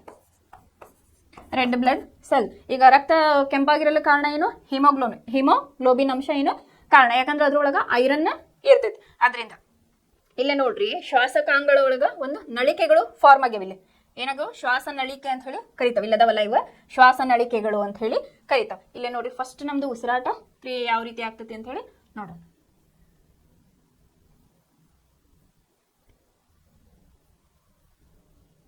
ಇಲ್ಲಿ ಶ್ವಾಸನಾಳವು ಶ್ವಾಸಕೋಶದೊಳಗೆ ಅತಿ ಸಣ್ಣ ನಳಿಕೆಗಳಾಗಿ ವಿಭಜನೆ ಹೊಂದಿ ಅಂತಿಮವಾಗಿ ಬಲೂನಿನಂತಹ ರಚನೆಗಳು ಆಗಿರುತ್ತವೆ ಅಂತ ಹೇಳಿದ್ದಾರೆ. ಇಲ್ಲೇ ಶ್ವಾಸನಾಳ ಏನ್ ಮಾಡ್ತೈತಿ, ಉಸಿರಾಟವನ್ನ ಇದು ನಮಗ ಇಲ್ಲೇನಾಗಿರ್ತೈತಿ, ಉಸಿರಾಟವನ್ನ ತಗೋತೇವಲ್ಲ, ಮತ್ತೊಂದು ಲೋಳೆ ಆಕಾರದ ಒಂದು ರೂಪ ಇರ್ತೈತಿ ನಮಗ. ಅದು ಏನ್ ಮಾಡ್ತೈತಿಪ್ಪ ಅಂತಂದ್ರ ಆಕ್ಸಿಜನ್ ಅನ್ನ ಮತ್ತು ಪ್ಯೂರಿಫೈ ಮಾಡ್ತಿರ್ತೈತಿ. ಈಗ ಹೇಳ್ತೀರಿ ನೀವು, ಈಗ ಏನಂತಂದ್ರೆ ಆಕ್ಸಿಜನ್ ತಗೊಂಡಾಗ ಈಗ ನಾವು ಸೂಕ್ಷ್ಮ ಜೀವಿಗಳನ್ನ ಹೋಗ್ಲಾರ್ದಂಗ ತಡಿತೈತೆ. ಅದು ಯಾವ್ದು ಮೂಗೊಳಗ ರೋಮಗಳು ಅಂತ ಹೇಳಿದ್ವಿ. ಈ ಕೊರೋನಾ ವೈರಸ್ ಬಂತು, ಅದು ಯಾಕೆ ಹೋಯ್ತು ಅಂತಂದ್ರೆ ಈಗ ಲೋಳೆ ಅಂತ ಹೇಳಿ ಇರ್ತೈತಲ್ಲ, ಲೋಳೆ ಏನ್ ಮಾಡ್ತೈತಪ್ಪ ಅಂತಂದ್ರೆ ವೈರಸ್ಸಿಗೆ ಹಂತದ ಬೇಕು. ಅದು ಏನ್ ಮಾಡ್ತೈತಿ, ಅತಿ ಸೂಕ್ಷ್ಮವಾಗಿ ಇದು ಇರ್ತೈತಿ. ಅದು ಏನ್ ಮಾಡ್ತೈತಿ, ಅದ್ರ ಮೂಲಕ ಅದು ನಮಗ ಹೋಗ್ತೈತಿ. ಅದು ಹೋತಂದ್ರೆ ಏನಾಗ್ತೈತಿ, ಒಳಗ ನಮಗದು ವೈರಸ್ ಫಾರ್ಮ್ ಆಗಿ ನಮಗೆ ಲಂಗ್ಸ್ ಇನ್ಫೆಕ್ಷನ್ ಆಗೋದು, ಆಮೇಲೆ ನೆಗಡಿ, ಕೆಮ್ಮು ಬರ್ತಕ್ಕಂಥದ್ದು ಇಂಥದ್ದು. ಅಂದ್ರೆ ಈಗ ಸೂಕ್ಷ್ಮ ಜೀವಿಗಳವ್ರೆ, ಅತಿ ಸೂಕ್ಷ್ಮ ಜೀವಿಗಳು ಅಂತ ಹೇಳಿ ಇರ್ತಾವ ವೈರಸ್, ಅವು ಒಳಗಡೆ ಹೋಗ್ತಾವ. ಕೆಟ್ಟ ವೈರಸ್ ಒಳಗೆ ಹೋದಾಗ ನಮಗೆ ಏನಾಗ್ತೈತಿ, ಡಸ್ಟ್ ಅಲರ್ಜಿ ಅಂತ ಹೇಳಿ ಕರಿತೇವೆ. ಡಸ್ಟ್ ಅಲರ್ಜಿ, ಆಮೇಲೆ ಇನ್ಫೆಕ್ಷನ್, ಲಂಗ್ ಇನ್ಫೆಕ್ಷನ್ ಆಗೈತಿ ಅಂತ ಹೇಳಿ ನಾವು ಕರಿತೇವೆ. ಇಲ್ಲೇ ಗಾಳಿ ಚೀಲಗಳು ಇರ್ತಾವ ಅಂತ ಹೇಳಿ, ಗಾಳಿಗೂಡು. ಈ ಗಾಳಿಗೂಡುಗಳು ಒಂದು ಮೇಲ್ಮೈಯನ್ನು ಒದಗಿಸುತ್ತವೆ, ಅಲ್ಲಿ ಅನಿಲಗಳ ವಿನಿಮಯ ನಡೆಯುತ್ತದೆ ಅಂತ ಹೇಳಿ ಹೇಳಿದ್ದಾರೆ. ಇಲ್ಲೇ ನಾ ಹೇಳಿದೆ, ಇಲ್ಲಿ ನಾವು ಆಕ್ಸಿಜನ್ ತಗೊಂಡು ಕಾರ್ಬನ್ ಡೈಆಕ್ಸೈಡ್ ನ ಹೊರಗೆ ಹಾಕ್ತೇವೆ. ಈಗ ನಮ್ಮ ದೇಹದೊಳಗ ಟಾಕ್ಸಿನ್ಸ್ ಅಂತ ಕರಿತೇವೆ ನಾವು. ಈಗ ಕೆಲವೊಬ್ರಿಗೆ ಹಾರ್ಟ್ ಪ್ರಾಬ್ಲಮ್ ಬರ್ತಿರ್ತೈತಿ, ಇದರಿಂದ ಕಾರ್ಬನ್ ಡೈಆಕ್ಸೈಡ್ ತುಂಬ್ಕೊಂಡು ಏನಾಗಿರ್ತೈತಿ, ಈ ನಳಿಕೆಗಳು ಹಾರ್ಟ್ ಒಳಗೆ ಏನು ಇರ್ತಾವಲ್ಲ ನಳಿಕೆಗಳು ಬ್ಲಾಕ್ ಆಗ್ತಾವ. ಬ್ಲಾಕ್ ಆದಾಗ ಏನಾಗ್ತೈತಿ ಅಂತಂದ್ರೆ ಹಾರ್ಟ್ ಪ್ರಾಬ್ಲಮ್ ಬರಕ್ಕೆ ಸ್ಟಾರ್ಟ್ ಆಗ್ತೈತಿ. ಯಾಕಂದ್ರೆ ನಮ್ಮ ದೇಹದಲ್ಲಿ ಇರ್ತಕ್ಕಂಥ ಒಂದು ಕಾರ್ಬನ್ ಡೈಆಕ್ಸೈಡ್ ನಾವು ಹೊರಗೆ ಹಾಕ್ತಾ ಇರ್ಬೇಕು. ಈಗ ಏನಾಗ್ಬಿಟ್ಟೈತಿ ಅಂತಂದ್ರೆ ನಾವು ಮೇಲೆ ಉಸಿರಾಡ್ತೇವೆ, ಅದೇನಾಗ್ತೈತಿ ಅಂದ್ರೆ ಕಾರ್ಬನ್ ಡೈಆಕ್ಸೈಡ್ ಸರಿಯಾಗಿ ಹೊರಗೆ ಹೋಗೋದಿಲ್ಲ. ಹಾಗಾಗಿ ಏನ್ ಮಾಡ್ತಾರ, ಉಸಿರಾಟದ ಪ್ರಕ್ರಿಯೆಯನ್ನ ಮಾಡೋದಕ್ಕೆ ಪ್ರಾಣಾಯಾಮಗಳನ್ನ ನಮಗ ಸೂಚನೆ ಮಾಡ್ತಾರ. ಇದು ಏನಾಗಿದೆ, ಅಲ್ಲಿ ಅನಿಲಗಳ ವಿನಿಮಯ ನಡೆಯುತ್ತದೆ. ಗಾಳಿಗೂಡುಗಳು ಗೋಡೆಯ ವಿಶಾಲ ವ್ಯಾಪ್ತಿಯ ರಕ್ತನಾಳಗಳ ಜಾಲವನ್ನು ಹೊಂದಿದೆ ಅಂತ ಹೇಳಿದ. ಇಲ್ಲೇ ನಾ ಹೇಳಿದೆ, ಗಾಳಿಗೂಡುಗಳು ಏನದಾವ, ಇಲ್ಲಿ ರೆಡ್ ಕಲರ್ ನಿಮ್ಗೆ ಕಾಣಿಸ್ತಲ್ಲ, ಇವು ರಕ್ತನಾಳಗಳು. ಅದು ಎದರಿಂದ ಆಗಿರ್ತೈತಿ, ರೆಡ್ ರಕ್ತದಿಂದ ಆಗಿರ್ತಾವ. ಅದಕ್ಕೆ ರಕ್ತನಾಳಗಳಿಂದ ಅದು ತುಂಬಿರ್ತೈತಿ ಅಂತ ಹೇಳಿರ್ತಾವ. ಆಮೇಲೆ ನಾವು ಗಾಳಿಯನ್ನು ಒಳಗೆ ತೆಗೆದುಕೊಂಡಾಗ ನಮ್ಮ ಪಕ್ಕೆಲುಬುಗಳು ಮೇಲಕ್ಕೆ ಏರುತ್ತವೆ ಮತ್ತು ಒಪೆಯು ಚಪ್ಪಟೆಗೊಳ್ಳುತ್ತದೆ ಅಂತ ಹೇಳತ್ತ. ಈಗ ಉಸಿರನ್ನ ತೆಗೆದುಕೊಂಡಾಗ ಮೇಲೆ ಈಗ ಬಲೂನ್ ಹೆಂಗ್ ಉಬ್ಬೋದು ಕುಗ್ಗೋದು ಆಗ್ತದಲ್ಲ, ಆ ರೀತಿ ನಮ್ಮ ಪಕ್ಕೆಲುಬುಗಳು ಆ ರೀತಿ ಆಗ್ತಾವು. ಬಲೂನುಗಳು ಸಹ ಉಬ್ಬೋದು ಕುಗ್ಗೋದು ಆಗ್ತಿರ್ತಾವು ಅಂತ ಹೇಳಿ ಹೇಳಿದ್ದಾರೆ. ಆಮೇಲೆ ರಕ್ತವು ದೇಹದ ಇತರ ಭಾಗಗಳಿಂದ ಕಾರ್ಬನ್ ಡೈಆಕ್ಸೈಡ್ ಅನ್ನು ಗಾಳಿಗೂಡುಗಳಲ್ಲಿ ಬಿಡುಗಡೆ ಮಾಡಲು ತರುತ್ತದೆ. ಅಲ್ವಿಯೋಲಾರ್ ಗಾಳಿಯಲ್ಲಿರುವ ಆಕ್ಸಿಜನ್ ಅಲ್ವಿಯೋಲಾರ್ ರಕ್ತನಾಳಗಳಲ್ಲಿರುವ ರಕ್ತವನ್ನು ದೇಹದ ಎಲ್ಲಾ ಜೀವಕೋಶಗಳಿಗೆ ಸರಬರಾಜು ಮಾಡಲು ಪಡೆದುಕೊಳ್ಳುತ್ತದೆ. ಈ ಕಾರ್ಬನ್ ಡೈಆಕ್ಸೈಡ್ ಏನ ಇರ್ತತಿ ಅನ್ನಲ್ಲ, ಅದು ಗಾಳಿಗೂಡು ಒಳಗ ಶೇಖರಣೆ ಆಗ್ತತಿ. ಅದನ್ನ ನಾವು ಉಸಿರಾಟದ ಮೂಲಕ ಹೊರಗೆ ಹಾಕ್ತೀವಿ. ಏನ್ ಆಕ್ಸಿಜನ್ ತಗೊಂಡಿರ್ತೀವಲ್ಲ, ಅದು ಇತರ ಜೀವಕೋಶಗಳಿಗೆ ಅದನ್ನ ಕಳಿಸ್ತತಿ ಅಂತ ಹೇಳಿದ್ದಾರೆ. ಉಸಿರಾಟ ಚಕ್ರದ ಸಮಯದಲ್ಲಿ ಗಾಳಿಯನ್ನು ಒಳಗೆ ತೆಗೆದುಕೊಂಡು ಹೊರಬಿಡುವಾಗ ಶ್ವಾಸಕೋಶಗಳು ಯಾವಾಗಲೂ ಸ್ವಲ್ಪ ಪ್ರಮಾಣದ ಗಾಳಿಯನ್ನು ಉಳಿಸಿಕೊಂಡಿರುತ್ತವೆ. ಆದ್ದರಿಂದ ಆಕ್ಸಿಜನ್ ಅನ್ನು ಹೀರಿಕೊಳ್ಳಲು ಮತ್ತು ಕಾರ್ಬನ್ ಡೈಆಕ್ಸೈಡ್ ಅನ್ನು ಬಿಡುಗಡೆ ಮಾಡಲು ಸಾಕಷ್ಟು ಸಮಯ ಬೇಕು ಅಂತ ಹೇಳಿದೆ. ಈಗ ನಾ ಜಲಚರ ಜೀವಿ ಒಳಗೆ ಏನ್ ಹೇಳಿದೆ, ಅಲ್ಲೇ ಕಿವಿರುಗಳಿಗಿಂತ ಅಲ್ಲೇ ಡಿಸಾಲ್ವ್ಡ್ ಆಕ್ಸಿಜನ್ ಇರ್ತೈತಿ, ಅಲ್ಲೇ ಅನಿಲಗಳ ವಿನಿಮಯ ಆಗ್ತಿರಂಗಿಲ್ಲ. ಹಂಗಾಗಿ ಏನಾಗ್ತತಿ ಅಂದ್ರೆ ಅಲ್ಲೇ ಬೇಗ ಪ್ರಕ್ರಿಯೆ ಆಗ್ತೈತಿ. ನಮ್ಮೊಳಗೆ ಹಂಗ ಆಗಿಲ್ಲ, ಕಾರ್ಬನ್ ಡೈಆಕ್ಸೈಡ್ ನ ಹೊರಗೆ ಕಳಿಸ್ಬೇಕು, ಆಕ್ಸಿಜನ್ ನ ಒಳಗೆ ತಗೋಬೇಕು. ಅದರಿಂದ ಏನ್ ಹೇಳ್ಯಾರ ಅವರು, ಗಾಳಿಯನ್ನು ಒಳೆದು ತೆಗೆದುಕೊಂಡು ಹೊರಬಿಡುವಾಗ ಶ್ವಾಸಕೋಶಗಳು ಯಾವಾಗಲೂ ಸ್ವಲ್ಪ ಪ್ರಮಾಣದ ಗಾಳಿಯನ್ನು ಉಳಿಸಿಕೊಂಡಿರುತ್ತವೆ. ಹಿಂಗಾಗಿ ನಾವು ಟೈಮ್ ಅನ್ನ ತೆಗೆದುಕೊಳ್ತೇವೆ.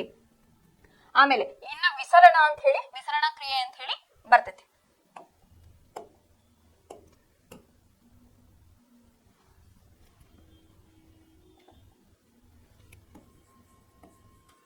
ವಿಸರಣೆ ಅಥವಾ ವಿಸರಣ ಅಂತ ಹೇಳಿ ನಾವು ಕರಿತೇವೆ.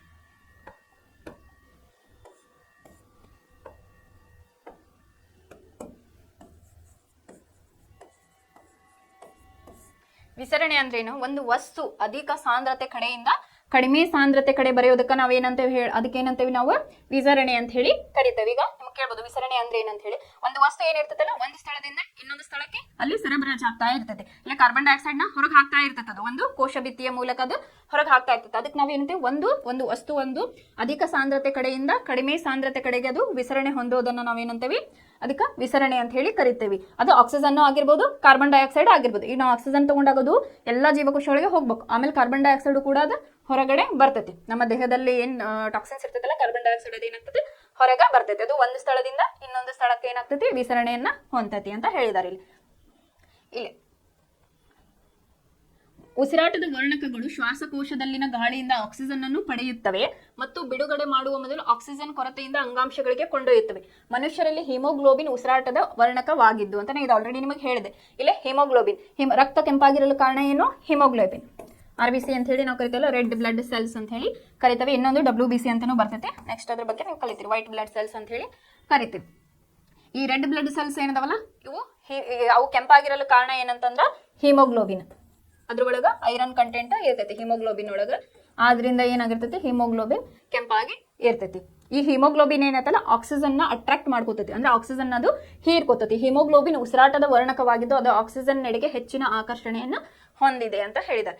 ಈ ವರ್ಣಕವು ಕೆಂಪು ರಕ್ತ ಕಣಗಳಲ್ಲಿ ಇರ್ತಾವ. ಅದೇ RBC ಒಳಗ ಇವು ಹಿಮೋಗ್ಲೋಬಿನ್ ಇರ್ತಾವ. ಆಕ್ಸಿಜನ್ ಗಿಂತ ಕಾರ್ಬನ್ ಡೈಆಕ್ಸೈಡ್ ಹೆಚ್ಚಾಗಿ ನೀರಿನಲ್ಲಿ ಕರಗ್ತತಿ. ಇದು ಏನಾಗ್ತತಿ, ಕಾರ್ಬನ್ ಡೈಆಕ್ಸೈಡ್ ಏನಾಗ್ತತಿ ನೀರಿನಲ್ಲಿ ಜಾಸ್ತಿ ಕರಗ್ತತಿ, ರಕ್ತದಲ್ಲಿ ಆಗೋದಿಲ್ಲ. ಅದಕ್ಕೆ ಏನಾಗ್ತತಿ, ಇದರಿಂದಾಗಿ ನಮ್ಮ ರಕ್ತದಲ್ಲಿ ವಿಲೀನಗೊಂಡ ರೂಪದಲ್ಲಿ ಸಾಗಿಸಲ್ಪಡುತ್ತದೆ. ಇದು ಕಾರ್ಬನ್ ಡೈಆಕ್ಸೈಡ್ ಏನಾಗಿರ್ತತಿ ಅಂದ್ರೆ ನೀರಿನಲ್ಲಿ ಜಾಸ್ತಿ ಕರಗ್ತತಿ, ರಕ್ತದಲ್ಲಿ ಆಗೋದ್ರಿಲ್ಲ. ಅದಕ್ಕೆ ಏನಾಗ್ತತಿ, ಇದರಿಂದಾಗಿ ವಿಲೀನಗೊಂಡ ರೂಪದಲ್ಲಿ ಅದು ನಮ್ಗೆ ಕಾರ್ಬನ್ ಡೈಆಕ್ಸೈಡ್ ಅದು ಇದೇನಾಗ್ತತಿ ಸಾಗಿಸಲ್ಪಡುತ್ತದೆ ಅಂತ ಹೇಳಿ ಹೇಳಿದ್ದಾರೆ. ಫಸ್ಟಿಗೆ ಏನ್ ತಿಳ್ಕೊಬೇಕು ಅಂತಂದ್ರೆ ಇಲ್ಲೇ ನಮ್ಮ ಮೂಗಿನ ಮೂಲಕ ಉಸಿರಾಟವನ್ನ ಮಾಡಿದಾಗ ಅಲ್ಲಿ ಮೂಗೊಳಗ ನಮಗ ರೋಮಗಳು ಇರ್ತಾವ. ಆ ರೋಮಗಳು ಏನ್ ಮಾಡ್ತಾವಪ್ಪ ಅಂತಂದ್ರ ಕೆಟ್ಟ ಆಕ್ಸಿಜನ್ ಏನ್ ಇರ್ತೈತಲ್ಲ ಅದನ್ನ ಅಲ್ಲೇ ಇಟ್ಕೊಂಡು ಚಲೋ ಆಕ್ಸಿಜನ್, ಪ್ಯೂರಿಫೈ ಮಾಡಿದ ಆಕ್ಸಿಜನ್ ಅನ್ನ ಶ್ವಾಸನಾಳಕ ಕಳಿಸ್ತತಿ. ಈ ಶ್ವಾಸನಾಳದೊಳಗ ಮೃದ್ವಸ್ಥೀಯ ಉಂಗುರಗಳು ಅಥವಾ ಗಂಟಲೊಳಗ ಏನಾಗಿರ್ತೈತಿ ಮೃದ್ವಸ್ಥೀಯ ಉಂಗುರಗಳು ಅಂತ ಹೇಳಿ ನಾವು ಕರಿತೀವಿ. ಈ ಉಂಗುರಗಳು ಏನ್ ಮಾಡ್ತಾವ, ನಾವು ಗಾಳಿಯನ್ನು ತೆಗೆದುಕೊಂಡಾಗ ಏನಾಗ್ತೈತಿ ಆ ಗಾಳಿ ಚೀಲಗಳು ಏನಿರ್ತಾವಲ್ಲ ಇವು ಕುಸಿಯದಂತೆ ಅವು ನೋಡ್ಕೋತಾವು. ಇದು ಅದರ ಕೆಲಸ, ಮೃದ್ವಸ್ಥೀಯ ಉಂಗುರಗಳು. ನೆಕ್ಸ್ಟ್ ಏನಾಗ್ತೈತಿ, ಉಸಿರಾಟದ ನಳಿಕೆಯ ಮೂಲಕ ನಮ್ಮ ಗಾಳಿ ಚೀಲಗಳಿಗೆ ಅದು ಬರ್ತೈತಿ. ನೆಕ್ಸ್ಟ್ ಗಾಳಿ ಚೀಲದಿಂದ ಈ ಗಾಳಿ ಚೀಲಗಳು ಎದರಿಂದ ಆಗ್ಯಾವ ಅಂತಂದ್ರೆ ನಾನು ರಕ್ತನಾಳಗಳಿಂದ ಆಗಿದಾವ. ಅದಕ್ಕೆ ನಿಮ್ಗೆ ಏನ್ ಮಾಡಿದಾರೆ ಇವರು ರೆಡ್ ಕಲರ್ಲೆ ಮಾಡಿದಾರೆ ನೋಡ್ರಿ, ಕವಲ್ ಹೊಡೆದವಲ್ಲ ಇವು. ಆಮೇಲೆ ಕೊನೆಗೆ ಏನಾಗ್ಯಾವ ಬಲೂನ್ ಶೇಪ್ ಒಳಗವು ತೋರಿಸಿದಾರೆ, ಇಲ್ಲಿ ತೋರಿಸಿದಾರೆ ನಿಮಗೆ ಝೂಮ್ ಮಾಡಿ. ಇದೇನಾಗಿರ್ತೈತಿ ಇವಕ್ಕ ಗಾಳಿ ಗೂಡುಗಳು ಅಂತ ಹೇಳಿ ಕರಿತಾವ್. ಇಲ್ಲೇ ಅನಿಲಗಳ ವಿನಿಮಯ ಆಗ್ತತಿ ಅಂತ ನಾ ಹೇಳಿದೆ. ಏನಂತಂದ್ರೆ ಆಕ್ಸಿಜನ್ ನ ತಗೊಳ್ಳೋದು, ಕಾರ್ಬನ್ ಡೈಆಕ್ಸೈಡ್ ನ ಹೊರಗೆ ಬಿಡೋದು. ಇಲ್ಲ ಉಸಿರಾಟದ ಶ್ವಾಸ ನಳಿಕೆಗಳು ಅಥವಾ ಗಾಳಿ ಚೀಲಗಳು ಮಾಡ್ತಾ ಇರ್ತಾವ. ನೆಕ್ಸ್ಟ್ ಈ ಆಕ್ಸಿಜನ್ ಏನ್ ತಗೊಂಡಿರ್ತಾವಲ್ಲ ಅದು ಏನ್ ಮಾಡ್ತೈತಿ ನಮ್ಮ ಜೀವಕೋಶಗಳಿಗೆ ಕೊಡ್ತೈತಿ. ಆಮೇಲೆ ಅದು ಮೈಟೋಕಾಂಡ್ರಿಯಾ ಅಂತ ಹೇಳಿದ್ರೆ, ಮೈಟೋಕಾಂಡ್ರಿಯಾ ಏನ್ ಮಾಡ್ತೈತಿ ಎಲ್ಲಾ ನಮ್ಮ ಜೀವಕೋಶಗಳಿಗೆ ಅದು ಶಕ್ತಿಯನ್ನ ಒದಗಿಸ್ತತಿ. ಆಮೇಲೆ ಇದು ಪ್ರಕ್ರಿಯೆ ಏನಿರ್ತೈತಿ ರಕ್ತದೊಳಗೆ ಹೋಗ್ತೈತಿ. ರಕ್ತವು ಏನ್ ಮಾಡ್ತೈತಿ ಹಿಮೋಗ್ಲೋಬಿನ್ ಇಂದ ಕೂಡೈತಿ. ಹಿಮೋಗ್ಲೋಬಿನ್ ರಕ್ತಗಳು ಕೆಂಪಾಗಿರಲ್ಲ ಕಾರಣ ಯಾವುದು ಹಿಮೋಗ್ಲೋಬಿನ್ ಏನ್ ಮಾಡ್ತೈತಿ ಆಕ್ಸಿಜನ್ ಬಂದಿರ್ತೈತಲ್ಲ ಆಕ್ಸಿಜನ್ ಅದು ಹೀರ್ಕೋತೈತಿ. ಹೀರ್ಕೊಂಡು ಏನ್ ಮಾಡ್ತೈತಿ ಎಲ್ಲಾ ತನ್ನ ಜೀವಕೋಶಗಳಿಗೆ, ನಮ್ಮ ದೇಹದಾಗ ಏನಿರ್ತೈತಲ್ಲ ಎಲ್ಲಾ ಜೀವಕೋಶಗಳಿಗೆ ಅದು ಪರಿಚಲನೆಯನ್ನ ಮಾಡ್ತತಿ. ನಮ್ಮ ದೇಹದೊಳಗೆ ಎಲ್ಲಾ ಜೀವಕೋಶಗಳಿಗೆ, ಕೊಟ್ಟಾಂತರ ಜೀವಕೋಶಗಳು ನಮ್ಮ ದೇಹದಾಗ ಪ್ರತಿಯೊಂದಕ್ಕೂ ಅದು ಏನ್ ಮಾಡ್ತತಿ ಸರಬರಾಜನ್ನ ಮಾಡ್ತತಿ. ಇನ್ನೊಂದು ವಿಸರಣೆ ಅಂತ ಹೇಳಿ ನಾವು ಕಲ್ತ್ವಿ. ವಿಸರಣೆ ಅಂದ್ರೆ 2 ಮಾರ್ಕ್ಸ್ ನೀವು ಕೇಳೋದು, ಅಂದ್ರೆ ವಿಸರಣೆ ಅಂದ್ರೆ ಏನಂತ ಹೇಳಿ. ಇಲ್ಲಿ ಏನ್ ಮಾಡ್ತೈತಿ, ಒಂದು ವಸ್ತು ಅಧಿಕ ಸಾಂದ್ರತೆ ಕಡೆಯಿಂದ ಕಡಿಮೆ ಸಾಂದ್ರತೆ ಕಡೆಗೆ ಇದು ಚಲಿಸೋದನ್ನ ನಾವು ವಿಸರಣೆ ಅಂತ ಕರಿತೇವೆ. ಅದು ಕಾರ್ಬನ್ ಡೈಆಕ್ಸೈಡ್ ಆಗಿರ್ಬೋದು ಅಥವಾ ಆಕ್ಸಿಜನ್ ಆಗಿರ್ಬೋದು, ಒಂದ್ ಕಡೆಯಿಂದ ಇನ್ನೊಂದ್ ಕಡೆ ಸಾಗಲ್ಪಡುತ್ತದೆ. ಆಮೇಲೆ ಏನ್ಮೇಲೆ ಹಿಮೋಗ್ಲೋಬಿನ್ ಏನಾಗಿರ್ತೈತಿ ಆಕ್ಸಿಜನ್ ನ ಅಟ್ರಾಕ್ಟ್ ಮಾಡ್ತೈತಿ. ಅದಕ್ಕೆ ಏನ್ ಮಾಡ್ತೈತಿ ಆಕ್ಸಿಜನ್ ನ ಹೀರ್ಕೊಂಡು ಅದನ್ನ ಎಲ್ಲಾ ಸೆಲ್ಸ್ಗೆ ಕೊಡ್ತೈತಿ. ಇನ್ನು ಕಾರ್ಬನ್ ಡೈಆಕ್ಸೈಡ್ ಏನ್ ಮಾಡ್ತೈತಿಪ್ಪ ಅಂತಂದ್ರೆ ಅದು ನೀರೊಳಗೆ ಕರಗ್ತೈತಿ, ರಕ್ತದೊಳಗೆ ಸರಿಯಾಗಿ ಅದು ಕರಗೋದಿಲ್ಲ, ಅದು ಇನ್ಸಾಲ್ಯುಬಲ್ ಅಂತ ಹೇಳಿ ನಾವು ಕರಿತೇವೆ. ಆದ್ರಿಂದ ಏನ್ ಮಾಡ್ತೈತಿ ನಮ್ಮ ರಕ್ತದಲ್ಲಿ ಅದು ವಿಲೀನಗೊಂಡ ರೂಪದಲ್ಲಿ ಅದು ನಮಗ ಸಾಗಿಸಲ್ಪಡುತ್ತದೆ ಅಂತ ಹೇಳಿ ಹೇಳ್ತಾರೆ. ಇನ್ನ ಈ ಸ್ಮೋಕ್ ಮಾಡ್ತಿರ್ತಾರೆ ಕೆಲವೊಬ್ರು. ಈಗ ಲಂಗ್ಸ್ ಕ್ಯಾನ್ಸರ್ ಒಂದು ಜಾಸ್ತಿ ಆಗೈತಿ. ಎದ್ರಿಂದ ಆಗ್ತೈತಿ ಅಂತಂದ್ರೆ ನಮ್ಮ ಗಂಟಲು ಒಳಗ ಏನಾಗಿರ್ತೈತಿ ಅಂತಂದ್ರೆ ಇಲ್ಲೇ ಈ ಶ್ವಾಸನಾಳ ಏನೈತಲ್ಲ ಇಲ್ಲ ಗಂಟಲು ಬರ್ತೈತಲ್ಲ ಇಲ್ಲೇ ಗಂಟಲು ಕುಳಿ ಈ ತರ ಇಲ್ಲೇ ಒಂದು ಸಿಲಿಯಾ ಟೈಪ್ ಅಂದ್ರೆ ಸ್ಮಾಲ್ ಹೇರ್ ಲೈಕ್ ಸ್ಟ್ರಕ್ಚರ್ಸ್ ಇರ್ತಾವ, ಸಣ್ಣ. ಅದೇ ಏನ್ ಮಾಡ್ತಿರ್ತೈತಿ ಅಂತಂದ್ರೆ ಈಗ ನಾವು ಉಸಿರಾಟವನ್ನ ತಗೊಂಡೇವಲ್ಲ ಎಲ್ಲ ನಮಗೆ ಶುದ್ಧ ಗಾಳಿ ಅನ್ನೋದು ಒಳಗೆ ಹೋಗ್ತಿರ್ತೈತಿ. ಬಟ್ ಏನ್ ಮಾಡ್ತೀವಿ ಸ್ಮೋಕ್ ಮಾಡಿದಾಗ ಏನಾಗ್ತತಿ ಅಂತಂದ್ರಲ್ಲೇ ಆ ಕೂದಲುಗಳು ಏನಾಗ್ತಿರ್ತಾವಲ್ಲ ಸಿಲಿಯಾ ಅಂತ ಏನ್ ಕರಿತಾವಲ್ಲ ಅವು ಹಾಳಾಗ್ತವು. ಈಗ ಹಾಳಾತಂದ್ರೆ ಏನಾಗ್ತೈತಿ ನಾವು ತಗೊಂಡಿರ್ತಕ್ಕಂಥ ಏನು ಸ್ಮಾಲ್ ವೈರಸ್ಗಳು ಏನಿರ್ತಾವಲ್ಲ, ಕೆಟ್ಟ ಬ್ಯಾಕ್ಟೀರಿಯಾ ಅಥವಾ ವೈರಸ್ ಸೂಕ್ಷ್ಮಾಣು ಜೀವಿಗಳೇನು ಮಾಡ್ತಾವ ಆ ಕೂದಲ ಇರಂಗಿಲ್ಲ, ಇವು ಸಿಲಿಯಾ ಇರಂಗಿಲ್ಲ. ಅದೇನಾಗ್ತೈತಿ ಆಟೋಮೆಟಿಕ್ ನಮ್ಮ ಶ್ವಾಸಕಾಂಗಕ್ಕೆ ಹೋಗ್ತೈತಿ. ಅವಾಗ ಶ್ವಾಸಕಾಂಗ ಹಾಳಾಗಿ ಏನಾಗ್ತೈತಿ ಕ್ಯಾನ್ಸರ್ಸ್ ಎಲ್ಲ ಡೆವಲಪ್ ಆಗ್ತೈತಿ. ನಿಮಗೆ ಗೊತ್ತೈತಿ ಈಗ ಕ್ಯಾನ್ಸರ್ ಒಮ್ಮೆ ಬಂತಂದ್ರೆ ಅದು ಕ್ಯೂರ್ ಆಗಲ್ಲ, ಅದು ಸ್ಪ್ರೆಡ್ ಆಗ್ತಾನೆ ಇರ್ತೈತಿ. ಇದಕ್ಕೆ ಇನ್ನ ಔಷಧಿ ನಾವು ಕಂಡು ಹಿಡಿದಿಲ್ಲ. ಅದರಿಂದ ಇದು ಸ್ಮೋಕ್ ಮಾಡಿದಾಗ ಅದ್ರಾಗ ಇರ್ತಕ್ಕಂಥ ಟಾಕ್ಸಿನ್ಸ್ ಏನ್ ಮಾಡ್ತಾವು ಈ ರೋಮಗಳನ್ನ ಸಿಲಿಯಾಗಳನ್ನ ಹಾಳು ಮಾಡಿ ನಮ್ಮ ಶ್ವಾಸಕಾಂಗ ಒಳಗೆ ಹೋಗಿ ಅದು ಗ್ರೋತ್ ಆಗ್ತೈತಿ. ಕ್ಯಾನ್ಸರ್ ಸೆಲ್ಸ್ ಗ್ರೋತ್ ಆದಾಗ ಏನಾಗ್ತತಿ ಅಂತಂದ್ರೆ ಕ್ಯಾನ್ಸರ್ ಬರಾಕ ಸ್ಟಾರ್ಟ್ ಆಗ್ತೈತಿ. ಎಲ್ಲರಲ್ಲೂ ಕ್ಯಾನ್ಸರ್ ಸೆಲ್ಸ್ ಇರ್ತಾವ ಇಲ್ಲನಲ್ಲ, ಬಟ್ ಏನಂತಂದ್ರೆ ಅದ್ರದ್ದು ಗ್ರೋತ್ ಆಗಬಾರ್ದು. ಈಗ ಹಿಂದಿನ ಕಾಲದಾಗ ಉಪವಾಸ ಅಂತ ಹೇಳಿ ಮಾಡ್ತಿದ್ರು, ಅದಾಗ ಏನಾಗ್ತೈತಿ ಹಸಿವಾದಾಗ ಆ ಕ್ಯಾನ್ಸರ್ ಸೆಲ್ಸ್ ಗಳು ಏನಾಗ್ತಿದ್ವು ಅಂದ್ರೆ ಸಾಯ್ತಿದ್ವು. ಅದರಿಂದ ಏನ್ ಮಾಡ್ತಿದ್ರು ಅಂದ್ರೆ ವಾರಕ್ಕೆ 1 ಸಲ 2 ಸಲ ಉಪವಾಸವನ್ನ ಮಾಡ್ತಾ ಇದ್ರು. ಈ ಸ್ಮೋಕ್ ಮಾಡೋದ್ರಿಂದ ಏನಾಗ್ತೈತಿ ಈ ಸಿಲಿಯಾಗಳು ಹಾಳಾಗಿ ಅದರಲ್ಲಿ ಇರ್ತಕ್ಕಂಥ ಕೆಟ್ಟ ಬ್ಯಾಕ್ಟೀರಿಯಾ ವೈರಸ್ಗಳು ಒಳಗೆ ಹೋಗಿ ಶ್ವಾಸಕಾಂಗವನ್ನ ಹಾಳು ಮಾಡ್ತಾವು. ಹಾಳು ಮಾಡಿದಾಗ ಕ್ಯಾನ್ಸರ್ ಸೆಲ್ ಡೆವಲಪ್ ಆಗ್ತಾವು, ಮಲ್ಟಿಪಲ್ ಅದು ರ್ಯಾಪಿಡ್ ಮಲ್ಟಿಪ್ಲಿಕೇಶನ್ ಆಗಿ ಅದು ಗ್ರೋತ್ ಆಗ್ತಾ ಹೋಗ್ತೈತಿ, ಗಡ್ಡೆ ರೂಪದಲ್ಲಿ ಆಗ್ತಾ ಇರ್ತೈತಿ. ಇದರಿಂದ ಕ್ಯಾನ್ಸರ್ ಜಾಸ್ತಿ ಬರ್ತೈತಿ. ಇಲ್ಲಿವರೆಗೂ ಏನ್ ಹೇಳಿದ್ವಲ್ಲ ಮಾನವನಲ್ಲಿ ಶ್ವಾಸಕಾಂಗ ವ್ಯೂಹದ ಬಗ್ಗೆ ನಾವು ತಿಳಿದುಕೊಂಡ್ವಿ. ಇನ್ನು ಇದ್ರ ಒಳಗೆ ಏನಾದ್ರು ಡೌಟ್ಸ್ ಇತ್ತಂದ್ರೆ ನಮ್ಮ ಕಮೆಂಟ್ ಸೆಕ್ಷನ್ ಒಳಗೆ ಹಾಕಿದ್ರಿ ಅಂತಂದ್ರೆ ನಾವು ಅದನ್ನ ನಿಮ್ಗೆ ಈಸಿಯಾಗಿ ಇನ್ನೂ ಹೇಳ್ಕೊಡ್ತೇವೆ. Thank you.